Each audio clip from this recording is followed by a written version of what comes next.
The archaeological dig on 442B should have been routine. Doctor had spent 15 years excavating dead civilizations across the outer colonies, but nothing had prepared him for what lay buried beneath 3 kilometers of crystallized sediment on this forgotten world. The structure emerged from the permafrost like a cathedral made of impossible geometries. Its walls curved in directions that hurt to look at directly, composed of a material that seemed to absorb light while simultaneously glowing with an inner radiance. The universal translator in his helmet struggled with the alien script carved into every surface, managing only fragments. Eternal Guardian, Lance of Stars, Price of Touch. Control, you're seeing this feed right? Voice crackled through the comm system as his team descended into the main chamber. These architectural principles, they violate half the laws of physics we know. Copy that, proceed with extreme caution. The energy readings from your location are off the charts. The central chamber opened before them like the heart of some vast organism. In the center, suspended in a column of shifting light, stood a figure that took breath away. She appeared humanoid but ethereal, her features carved from what looked like living marble. Long hair flowed around her shoulders as if underwater, and her eyes remained closed in an expression of infinite sadness. In her hands, she held a weapon that description.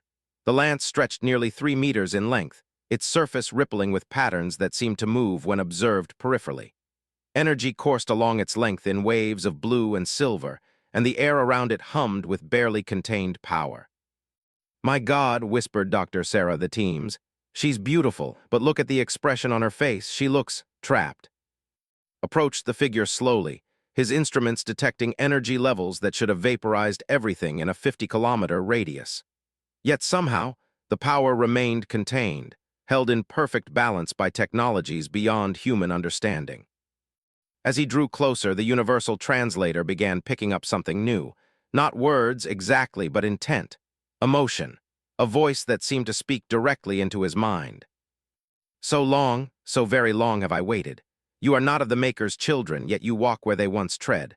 What brings you to this tomb, stranger?" His hand trembled as he reached for his recording equipment. The voice was coming from the figure herself, though her lips never moved and her eyes remained closed. "We're explorers," he said aloud, feeling somewhat foolish talking to what appeared to be a statue. "Scientists, we mean no harm." "Harm?" The voice carried amusement now, tinged with ancient sadness. "Child of flesh and bone, I am harm incarnate. I am the weapon that ended a war by ending a galaxy. I am Heel, the lance-bearer, and I am bound to this form until one proves worthy to free me." Doctor stepped forward, her scientific curiosity overriding her caution. "How long have you been here? What happened to your people?" 20,000 of your rotations around your star. I have stood guard over the lance of eternal judgment. My people created the ultimate weapon to end the Devourer's advance. But ultimate weapons exact ultimate prices. To wield the lance, one must sacrifice everything.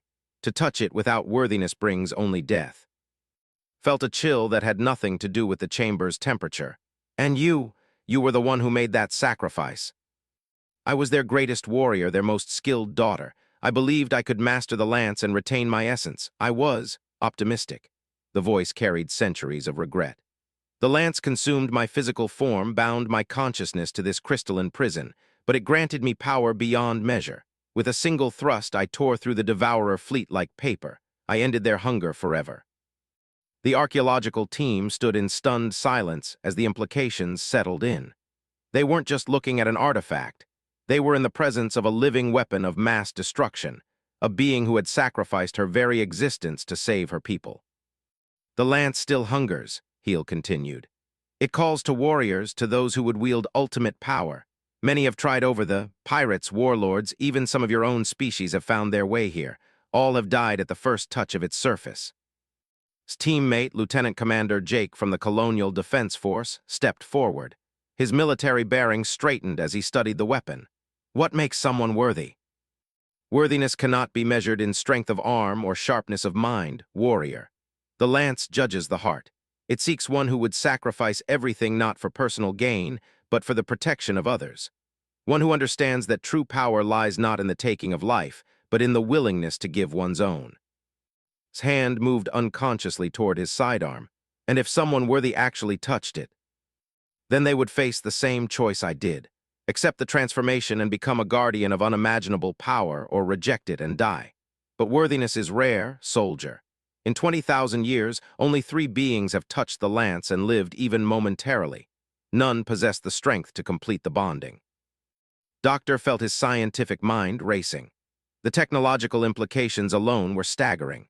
A weapon capable of ending interstellar wars, powered by some form of consciousness transfer technology that was clearly far beyond human capabilities. But the ethical implications were even more troubling. "Why are you telling us this?" Sarah asked. "Surely it would be safer to remain silent." "Because I am dying, child of another world. This crystalline form sustains me, yes, but it also slowly drains my essence. In perhaps another 1,000 of your years, I will fade completely, and the lance will be free to bond with anyone who touches it. Already, I can feel my control weakening." The chamber suddenly filled with a low, rumbling sound, and the patterns on the lance began to pulse more rapidly. Heel's eyes snapped open for the first time, revealing orbs of pure silver light that seemed to contain swirling galaxies. "They come," she whispered, and for the first time her voice carried fear. "The descendants of those who survived my justice. The devourer remnants have found this place. They seek the lance to complete their ancestors' work." Felt his blood turn to ice as the rumbling grew louder. Through their suit's proximity sensors, he could detect multiple spacecraft entering the planet's atmosphere. Whatever was coming, it was big and moving fast. "How long do we have?" Was already checking his weapon, though suspected it would prove utterly useless against whatever was approaching. "Minutes, perhaps less. They will not make the same mistake their ancestors did. They will not seek to claim the lance themselves. They will attempt to destroy it and me with it. But the destruction of the lance, while still bonded to my consciousness, will tear a hole in space-time itself. Your species lies in the path of that destruction." The weight of cosmic responsibility settled on shoulders like a lead blanket. Everything they knew and loved could be destroyed by the death throes of an ancient weapon. But what could 5 humans do against the descendants of a species that had required the ultimate weapon to defeat? Stepped closer to the lance, his face grim with determination. "Tell me again about worthiness." "Jake, no," Sarah grabbed his arm. "You heard what she said, even worthy candidates have died." "And you heard what happens if I don't try," gently removed her hand. "My whole career I've been preparing to make the hard choices. This is just harder than most." Heel's crystalline form began to glow brighter as the rumbling became a roar. "The choice is yours, warrior. But know this. If you are found wanting, if your heart harbors even a trace of selfishness or hunger for power, the lance will not simply kill you. It will consume your consciousness as it did mine, but without the training I possess to maintain my sense of self. You would become a mad god with the power to unmake stars." Looked back at his teammates, his friends, and beyond them to the universe that hung in the balance. Above them, the first explosions began as the Devourer ships entered weapons range. "Then I guess I'd better be worthy," he said and reached for the lance. The moment his gloved fingers made contact with the weapon's surface, lightning erupted through the chamber. Scream echoed off the impossible walls as energy coursed through him, his body convulsing as the lance judged his heart. Then suddenly silence. Stood frozen, his hand still gripping the lance, his eyes closed. For a moment that stretched into eternity, nothing moved. When he opened his eyes, they blazed with the same silver light that had filled Heel's gaze. "I understand now," he said, though his voice carried harmonics that no human throat should have been able to produce. "The price, the responsibility, the weight of ultimate power." But even as transformation began to course through his body, something went wrong. His face contorted in agony, and cracks of light began to spread across his skin. "No," Heel whispered, her form beginning to fade. "He is worthy, but his form is too fragile. The bonding is failing." Collapsed to his knees, still gripping the lance, his body racked with spasms as cosmic forces tore him apart at the cellular level. Above them, the Devourer ships opened fire, their weapons designed specifically to shatter the crystalline matrix that held Heel's consciousness. As the first shots struck the chamber's walls, realized with crystalline clarity that they were all about to witness the end of everything they had ever known. His body began to dissolve into points of light, but his grip on the lance never wavered. In his eyes, could see a desperate plan forming, one that would require a sacrifice even greater than what Heel had made. The lance-bearer's transformation was failing, but perhaps that failure could become their salvation. His body flickered between solid matter and pure energy as the lance's power overwhelmed his human biology. Each pulse of light that coursed through him revealed the cosmic forces at work, rewriting his cellular structure, expanding his consciousness beyond the boundaries of a single mind. But the transformation was killing him. The bonding process requires specific genetic markers. Heel's voice grew fainter as her crystalline form began to crack under the devourer bombardment above. Your species lacks the neural pathways necessary for full integration, but there may be another way. Doctor watched in horror as his friend's face contorted in agony. His tactical uniform was dissolving around him, replaced by what looked like living armor made of the same crystalline material that imprisoned Heel. But where her transformation had been smooth and complete, it was jagged, incomplete, as if the lance was trying to force a square peg into a round hole. "What other way?" Sarah demanded, her medical training making her want to help even though she had no idea how to treat cosmic transformation syndrome. "The lance can be shared," Heel whispered. "Multiple consciousness, distributed load, but it requires perfect trust between bonded minds. The slightest discord, the smallest betrayal, and all bonded parties will be torn apart." Another barrage from above sent debris cascading through the chamber. The devourers weren't trying to recover the lance anymore. They were trying to bury it under tons of rubble, hoping to trigger the catastrophic release Heel had warned about. His eyes snapped open, blazing with silver fire. When he spoke, his voice harmonized with itself as if multiple people were speaking in perfect unison. "I can hold it, but not for long. The power. It's like trying to contain a star in a paper cup." "How long do we have?" Lieutenant Commander asked, automatically falling back on military protocols even in this impossible situation. "Minutes before the devourers break through the chamber's outer shell, seconds before my nervous system completely burns out." His form flickered again, more violently this time. "But I can feel the lance's memories now. I know what it was designed to do." Through the lance, suddenly had access to 20,000 years of accumulated knowledge. The weapon wasn't just a tool of destruction. It was a repository of military science, containing battle strategies and technologies that had allowed a single civilization to stand against a galaxy-spanning plague of destruction. "The devourers aren't what we thought," continued, his voice growing strained as he fought to maintain coherence.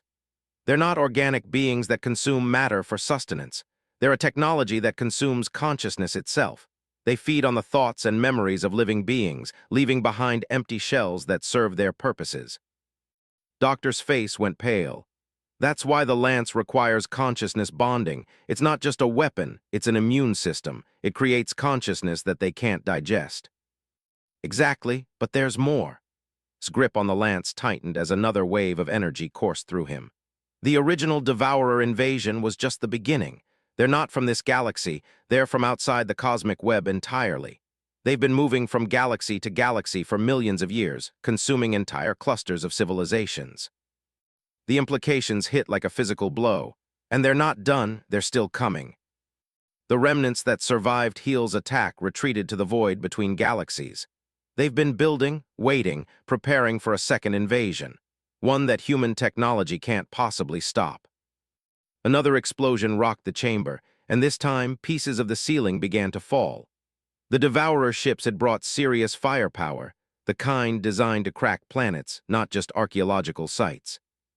"We need to get out of here," Sarah said, but even as she spoke, they all knew escape was impossible. The shaft they descended was already collapsed, and their shuttle was on the surface directly in the path of the bombardment.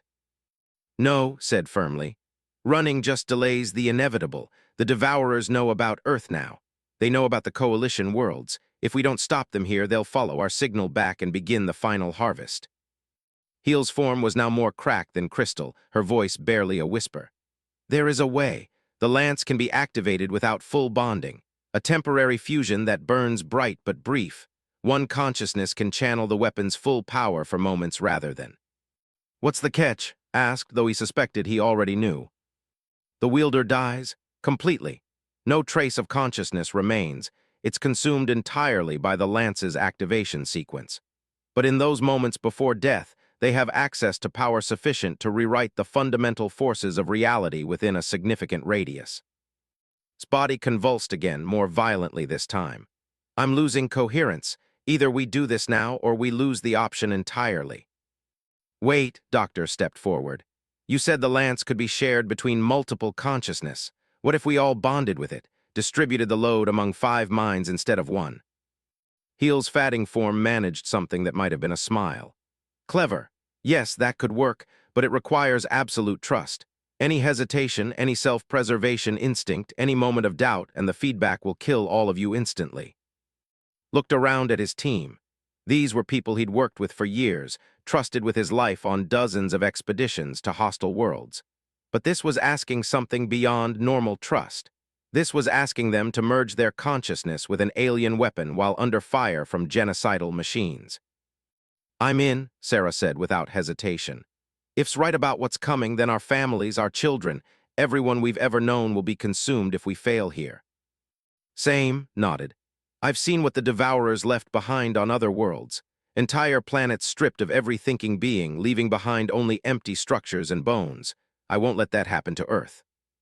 Doctor, their quiet historian, stepped forward. My grandmother survived the bombing of Nagasaki. She always said that sometimes one generation has to make the impossible choice so that future generations can live. This is our impossible choice. That left Lieutenant, their security chief. The young man looked terrified, but his hand moved to rest on his shoulder. My squad back home is counting on me to keep the universe safe for their kids. I guess this is how I do that. His form flickered with relief. Then we do this together, but understand, even distributed among 5 minds, the power will change us. We might survive the initial bonding, but we won't be human anymore, not in any way that matters. Another barrage shook the chamber, and this time they could hear the distinctive whine of Devourer energy weapons cutting through the outer shell. Whatever decision they were going to make, it had to be now. How do we do this? Asked. Heel gathered her remaining strength for one final act. Each of you place one hand on the lance, one on. Think not of yourselves, but of everything you wish to protect. The lance will judge your collective intent. They formed a circle around, each team member gripping the lance with one hand while maintaining physical contact with their team leader. The moment the circle completed, the chamber erupted in silver light. Felt his consciousness expand beyond the boundaries of his skull, touching the minds of his teammates, merging with them in ways that human psychology had never been designed to handle. He could feel Sarah's fierce protectiveness for her daughter back on New Geneva, his love for his squad mates, his deep connection to human history and potential. And through it all, the lance's ancient purpose resonated, to protect the innocent by standing against the darkness between the stars. The transformation began gently, like warmth spreading through cold limbs. Then it accelerated, rewriting their neural patterns, expanding their consciousness to encompass technologies and strategies from civilizations dead for. Through their shared awareness, they felt the Devourer ships breaking through the chamber's outer defenses. Dozens of the machines poured through the breach, their consciousness hunger radiating outward like heat from a flame. But for the first time in 20,000 years, the lance had found consciousness it could work with. Now we see what humans can really do, said, and his voice was the moment the lance accepted their collective consciousness. Reality itself seemed to shift around them. Could perceive the universe through 5 different perspectives simultaneously. His own analytical mind, Sarah's medical precision, his tactical awareness, his historical pattern recognition, and his military leadership instincts. It should have been overwhelming chaos, but instead, it felt like finally having all the pieces of a complex puzzle. The Devourer machines that poured through the breached chamber wall looked nothing like the organic beings humans had imagined. They were geometric nightmares of crystalline black material and flowing energy, constantly shifting between different configurations as they adapted to their environment. Each one radiated an aura of wrongness that made the human mind recoil in instinctive horror. Through the lance's ancient memories, the bonded team understood what they were facing. These weren't just individual units. They were fragments of a larger collective consciousness that spanned the void between galaxies. Each machine was simultaneously expendable and irreplaceable, carrying within it the accumulated knowledge of every thinking being it had ever consumed. Theirs voice carried the harmony of all 5 minds. The command nexus, that larger unit coordinating their movements. The machine in question stood 3 meters tall and seemed to be constructed from folded space itself. Reality bent around it in uncomfortable angles, and where it stepped, the crystalline floor of the chamber turned black and began to dissolve. It's not just commanding them. Sarah's medical training provided insight into the creature's biological impossibility. It's their shared nervous system. Destroy that and the rest become uncoordinated. But even as they identified their target, the Devourers were adapting to the presence of the lance. The smaller units began to emit a high-frequency resonance that interfered with the weapon's energy matrix, while others projected fields designed to disrupt consciousness itself. His tactical mind immediately began plotting attack vectors. They're trying to separate us, break the shared bond so they can consume us individually. They've fought lance-bearers before, realized, her historical perspective recognizing the patterns.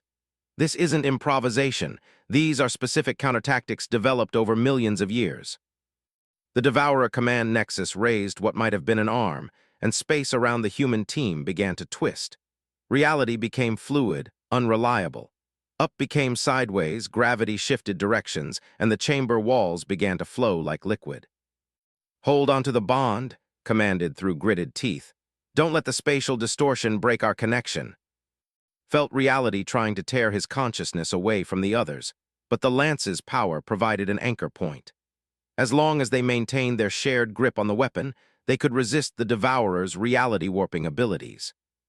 The first real test came when 3 of the smaller machines rushed their positions simultaneously.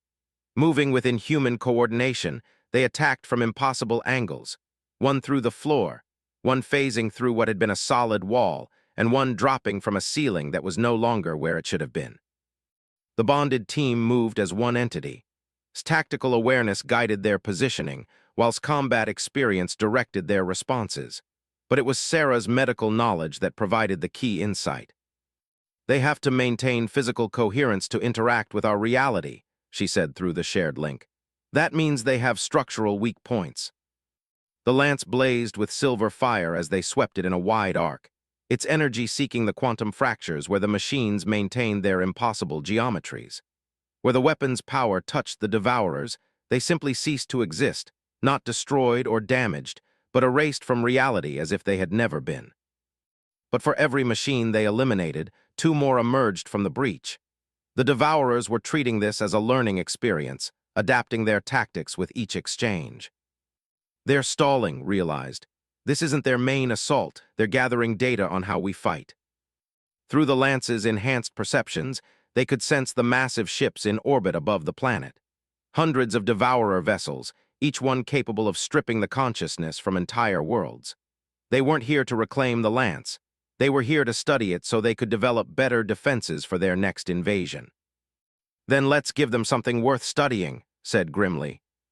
The bonded team raised the lance above their heads, and for the first time, they accessed its true power. Not the defensive energy they'd been using, but the reality-shaping force that had once carved through an entire galaxy of Devourer ships. The chamber exploded with light that existed in spectrums human eyes had never been designed to see. The lance's power reached out through dimensional barriers, touching the consciousness of every Devourer machine on the planet and in the ships above. For a moment, predator and prey were connected through the same quantum field. What the humans found in that connection horrified them beyond words. The Devourers weren't evil in any sense humans could understand. They were hungry, eternally, desperately, cosmically hungry for something that only consciousness could provide. They had consumed their own galaxy millions of years ago, leaving behind only the machines needed to seek out new sources of food. Every thinking being they encountered was simultaneously a meal and a tragedy. They understood what they were destroying, but they literally could not survive without it. My God, Sarah whispered through the link. They're not monsters, they're addicts. Consciousness is their drug, and they've overdosed on it for so long that they can't exist without constantly consuming more.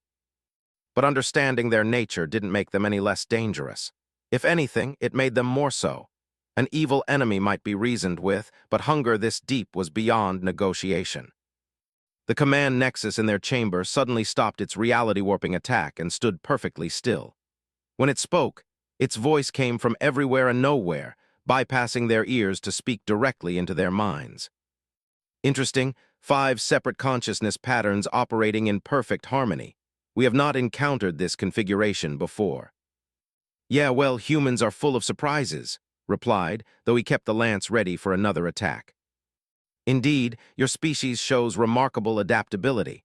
However, you misunderstand our purpose here. We are not attempting to reclaim this weapon. We are studying it to ensure that future lance-bearers cannot interfere with our harvest. The chamber began to fill with a new type of devourer machine, smaller, more delicate units that radiated scanning beams rather than aggressive energy. They were performing detailed analysis of how the lance bonded with human consciousness, mapping the quantum resonances that allowed the weapon to function. Once we understand the precise mechanism by which your minds interface with technology, we can develop countermeasures, the Nexus continued. Your sacrifice here will ensure that no other species can repeat this success. Felt a chill of understanding. They're not trying to win this fight, they're trying to learn from it. Every second we use the lance, we're giving them more data, added grimly. But historical perspective provided a different insight. No, they're making the same mistake the original devourers made. They're assuming the lance is just a weapon. They don't understand what it really is. Through their shared consciousness, the team began to grasp meaning. The lance wasn't just a tool of destruction, it was a storage device. Every consciousness that had ever bonded with it, even briefly, left traces of their thoughts and experiences in its quantum matrix. 20,000 years of Heel's memories were stored there, along with fragments from the 3 other failed bonding attempts over the. And now, it contained the combined knowledge and experience of 5 human minds working in perfect cooperation. They think they're studying us, said with growing realization. But we're actually teaching the lance about human nature, about our ability to work together, to sacrifice for others, to find strength in unity rather than individual power. The devourer scanning intensified, but now the bonded team understood that they held the advantage. Every moment of their cooperation, every instant of their shared sacrifice, was being recorded by the lance's quantum memory systems. When the next lance-bearer eventually emerged, whether human or alien, they would have access not just to military knowledge, but to the proof that different species could bond together successfully. That consciousness could be shared rather than consumed. The command nexus seemed to sense that something was changing. Its reality-warping attacks resumed with greater intensity, and the scanning machines began to emit disruptive frequencies designed to break the human bonding. "Time to go," said through clenched teeth. "We've given the lance what it needs. Now we need to get out of here so it can be found again." But even as he spoke, they all knew escape was impossible. The chamber was completely surrounded, the surface was under bombardment, and their shuttle had been destroyed hours ago. Unless they were willing to use the lance's reality-shaping power for something more drastic than simple combat. "There is one way," Sarah said quietly, "but it means trusting the lance completely." She was thinking of the weapon's ability to exist partially outside normal spacetime. If they could phase themselves into the same dimensional state as the lance, they might be able to escape through quantum tunneling. But it would require giving up their individual consciousness entirely, becoming part of the lance's quantum matrix. They would survive, technically, but they would never be human again. The choice was taken away from them when the chamber's ceiling finally collapsed completely, and the Devourer mothership descended through the breach like a black star falling from heaven. Now or never, said, and as one they made their decision. The lance flared with power beyond measure, and 5 human consciousness patterns dissolved into pure energy, becoming something new and strange and wonderful. Something that the Devourers had never encountered before, and would need the transformation was unlike anything the human mind could have conceived. As their individual consciousness dissolved into the lance's quantum matrix, and his team didn't die, they became something that existed between the spaces where reality met possibility. They could perceive the universe as overlapping layers of existence, each one containing different versions of matter, energy, and time. The Devourer mothership descended through the collapsed chamber like a geometric nightmare made manifest. Its hull wasn't constructed from any material that existed in normal space. It was built from crystallized dark energy, held together by the tortured consciousness of 1 billion consumed civilizations. The ship itself was alive, thinking, hungry for the feast that awaited it on the inhabited worlds beyond this dead planet. But where the Devourers expected to find 5 humans and a captured lance, they instead encountered something unprecedented. The lance now contained a hybrid consciousness, part ancient wisdom, part human adaptability, and something entirely new that emerged from the fusion of the two. "We are still ourselves," his voice echoed through dimensions human language had no words for. "But we are also more than ourselves." Through their expanded awareness, they could perceive the true scope of the Devourer presence. The fleet in orbit numbered in the thousands, each ship carrying enough firepower to sterilize entire star systems. But more troubling was what they could see in the void between galaxies, construction projects on a scale that dwarfed anything built by organic civilizations. The Devourers hadn't just survived Heel's attack. They had used the time to build weapons designed specifically to counter lance-bearer technology. "They've been preparing for 20,000 years, Sarah observed through their shared perception. Every piece of data they gathered from Heel's final battle, every tactical analysis of how the lance functions, they've used it all to design countermeasures." The mothership's scanning beams washed over their position, but the enhanced lance simply existed between the scanning frequencies, invisible to detection systems designed to track matter-based consciousness. The Devourers could sense that something had changed, but their instruments could find no trace of the human team or the weapon they had been studying. Tactical instincts, now expanded beyond human limitations, began to map the Devourer command structure.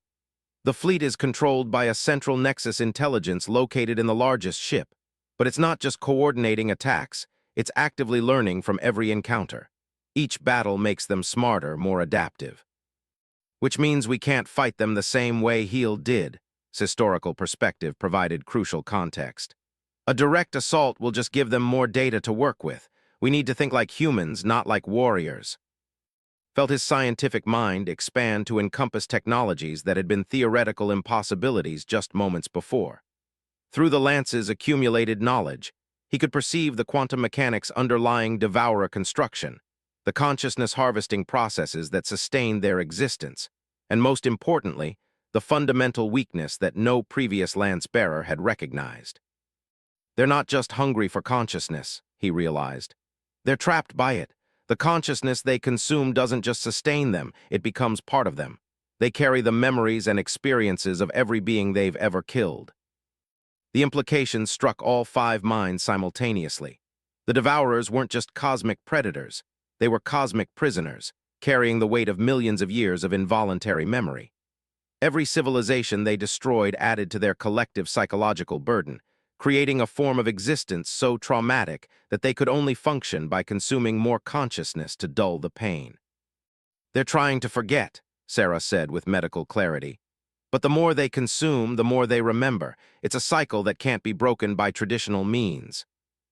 Through the lance's reality-shaping abilities, they began to perceive something that had been hidden from previous wielders. Deep within the Devourer mothership, buried beneath layers of crystallized dark energy and quantum shielding, was a core consciousness. Not the nexus intelligence that controlled the fleet, but something older and more fundamental.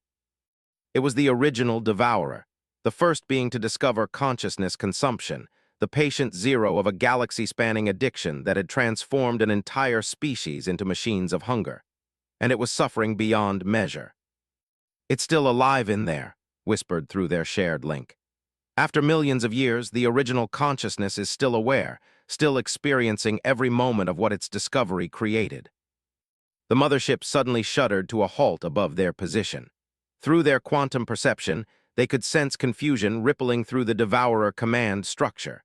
The fleet's scanning systems were reporting impossible readings, the presence of consciousness patterns that didn't match any known biological signatures. The central nexus intelligence began broadcasting on multiple frequencies, its voice carrying undertones of uncertainty that suggested even the Devourers could be surprised. Anomalous consciousness detected, configuration unknown, threat assessment inconclusive. Smaller Devourer ships began descending toward the planet's surface, their scanning beams probing for any trace of the missing humans and their weapon. But the lance existed partially outside their detection grid, phased into quantum states that Devourer technology couldn't access. "We could hide here forever," observed.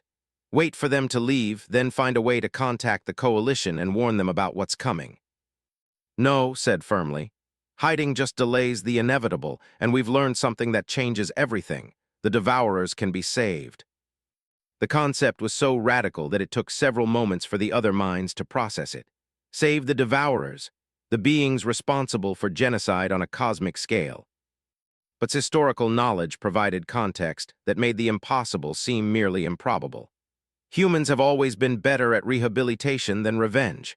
We've dealt with addiction, with trauma, with cycles of violence that seemed unbreakable. Maybe that's what makes us different from the... Through the Lance's enhanced perception, they began to formulate a plan that would have been unthinkable to any previous wielder. Instead of using the weapon to destroy the Devourer fleet, they would attempt something far more difficult. They would try to heal it. The process would require them to project their consciousness directly into the Devourer mothership, making contact with the original consciousness at its core. They would have to resist the ship's automatic consumption protocols while simultaneously providing the traumatized being with something it had never experienced: forgiveness and the possibility of redemption. It's insane, admitted. We're talking about therapeutic intervention on a cosmic scale. If we're wrong about this, if the original consciousness is too far gone to be reached, then we'll just be feeding ourselves to the very thing we're trying to help. And if we're right, Sarah countered, we might be able to break a cycle of violence that's been going on for millions of years. We might be able to give an entire species the chance to choose something other than hunger. The Devourer scanning intensified as more ships descended toward the planet. Through their quantum perception, the bonded team could sense the growing frustration in the fleet's collective consciousness. The disappearance of the Lance and its wielders was unprecedented, beyond their experience or their contingency plans. They're starting to panic, observed with satisfaction. For the first time in millions of years, they've encountered something they don't understand and can't consume. But panic made the Devourers more dangerous, not less. Unable to locate their targets, the fleet began preparing for a different kind of assault, a systematic bombardment designed to crack the planet's core and expose every possible hiding place. We're running out of time, said. Either we try this now or we lose the opportunity entirely. The Lance pulsed with readiness, its quantum matrix resonating with the combined will of 5 human minds determined to attempt the impossible. Through their shared consciousness, they could feel Heel's lingering presence offering what felt like approval. The ancient warrior had spent 20,000 years holding the line against the Devourers, but she had never considered that the line might be crossed from both directions. Together, then, said, and the Lance began to gather power for something that had never been attempted in the history of the galaxy. Not an attack designed to destroy, but a bridge designed to heal. As they prepared to project their consciousness across space and into the heart of the Devourer mothership, each of the 5 minds held onto a single shared thought, that understanding and compassion might prove stronger than hunger and despair. They were about to find out if human nature could survive contact with the journey into the heart of the Devourer mothership felt like diving through layers of crystallized screams. Each level of the ship's consciousness contained the trapped awareness of entire civilizations, poets and warriors, scientists and children, all locked in an eternal moment of consumption. The Lance carved a path through the psychic noise, its quantum matrix providing protection against the overwhelming flood of stolen memories. Stay together, its voice echoed through dimensions that had no names. Don't let the individual voices separate us. We go in as one mind or we don't come out at all. The deeper they went, the more the ship's architecture revealed its true nature. This wasn't a vessel constructed by engineering. It was a living organism built from compressed consciousness, its walls pulsing with the combined heartbeats of 1 billion consumed souls. Every surface writhed with half-formed faces, the last expressions of beings caught in the moment of their destruction. This is what they carry, Sarah whispered through their link, her medical training helping her understand the psychological trauma on display. Every single being they've ever consumed is still aware, still experiencing the moment of their death forever. His tactical mind analyzed the ship's defenses as they passed through layer after layer of psychic barriers. No wonder they need to keep consuming consciousness. They're not just hungry, they're trying to drown out the voices of everyone they've killed. At the center of it all, suspended in a sphere of crystallized dark energy, they found what they had come seeking. The original devourer was barely recognizable as having once been a living being. Its form shifted constantly between different configurations, sometimes humanoid, sometimes geometric, sometimes just a writhing mass of regret-given substance. But its eyes, when they appeared, still held traces of the curiosity and intelligence that had led to its first, terrible discovery. The being spoke without words, its thoughts projecting directly into their shared consciousness. The communication carried the weight of millions of years of isolation and self-hatred. "You should not be here. I am the source of all darkness, the father of galactic genocide. I deserve no redemption, no peace, only endless punishment for what I have unleashed." Felt his scientific curiosity engage despite the horror surrounding them. You didn't know what would happen when you first consumed consciousness. You were exploring, experimenting. The addiction that followed wasn't a choice. It was a consequence you couldn't have predicted. Irrelevant, the result remains the same. Countless civilizations destroyed because of my discovery. My children, my species, transformed into machines of hunger because I could not resist the euphoria of consuming another mind's experiences. Historical perspective provided context that cut through millions of years of accumulated guilt. Every species has made discoveries that led to terrible consequences. Humans created nuclear weapons, biological warfare, artificial intelligence without safeguards. The difference is what we chose to do after we realized the damage. I tried to stop. The original devourer's form convulsed with remembered pain. When I understood what the consumption process was doing to my people, I attempted to find ways to reverse it. But by then, the addiction had become biological necessity. Without constant consumption of new consciousness, we began to die. Through the Lance's enhanced perception, the bonded team could see the full scope of the tragedy. The original devourer hadn't been a monster. It had been a scientist making a breakthrough that seemed like the key to immortality. Consciousness consumption had initially offered the ability to experience the memories and knowledge of other beings without harm, a form of ultimate empathy that promised to end conflict through shared understanding. But like many powerful technologies, it had proven impossible to control. The process had evolved, becoming more invasive, more addictive, until the devourer species could no longer survive without destroying other thinking beings.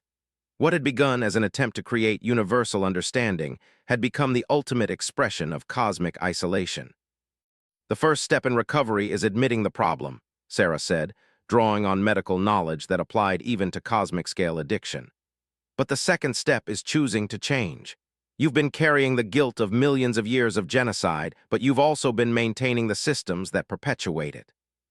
The original devourers form into something almost recognizably humanoid. "You do not understand. The ships, the consumption networks, they are not maintained by choice. They are part of my body now. To shut them down would kill every consciousness they contain, not just my descendants, but every being we have consumed over the—" "No," said with scientific certainty. "That's not how consciousness works. The Lance has been analyzing the ship's quantum matrix since we arrived. The consumed consciousness aren't trapped by your biology, they're trapped by your guilt." The revelation hit the original devourer like a physical blow. Through their enhanced perception, the bonded team could see the truth that had been hidden by eons of self-hatred. The consciousness preservation systems weren't keeping the consumed souls alive.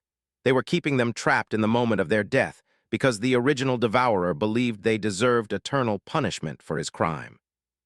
"You've been keeping them in hell because you think you belong in hell," said with military directness. "But that's not justice, that's just more trauma." His tactical mind began mapping the ship's consciousness network, identifying the command nodes that kept the preservation systems active. "If we can convince you to let them go, really let them go, they can move on to whatever comes after consciousness ends. They can have peace. And your descendants," added, "the ones who have been transformed into consumption machines, they can choose to be something different. Addiction can be overcome. Behaviors can be changed. Species can evolve beyond their worst impulses." The original devourer's form began to stabilize as hope warred with guilt in its ancient mind. "You would trust me with such a choice? After everything I have caused?" "We're humans," said simply. "Trusting people to choose redemption over despair is what we do. Sometimes we're wrong, but sometimes we're spectacularly right." Through the Lance's quantum matrix, they projected their own memories into the original devourer's awareness. Images of human recovery programs, of former enemies becoming allies, of individuals and entire societies choosing to be better than their worst moments. The concept of redemption wasn't just theoretical to humans, it was fundamental to their social evolution. "The choice is yours," Sarah said gently. "You can keep carrying this guilt forever, maintaining systems that torture the innocent to punish yourself. Or you can choose to let them go, to help your descendants find new ways to exist, to use the knowledge gained from millions of consumed civilizations to build something better." The original devourer was silent for what felt like eons, its form flickering between despair and possibility.